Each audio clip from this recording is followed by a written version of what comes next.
Kitley and Brookville Road. They called it the Speedrome. The track flourished and fathered many a great racing driver. In 1952, figure 8 racing was invented at the Speedrome.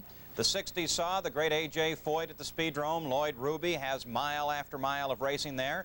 And many second-generation racing greats like Johnny Parsons Jr., Billy Vukovich Jr., and Gary Bentonhausen all have raced this short track on the southeast side.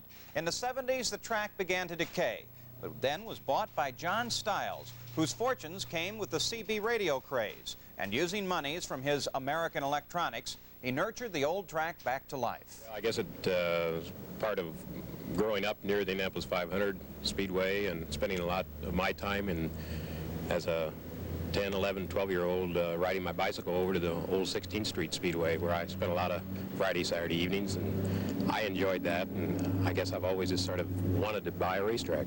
We worked very, very hard. We worked a lot of long hours and put a lot of money in it, and it's really much more than we ever anticipated. And we added the new grandstands and new scoreboard. We put up, for the safety of the spectators, a very elaborate wheel fence. And we tried our very best to clean the place up so it physically was something that was attractive and people would bring their families and enjoy.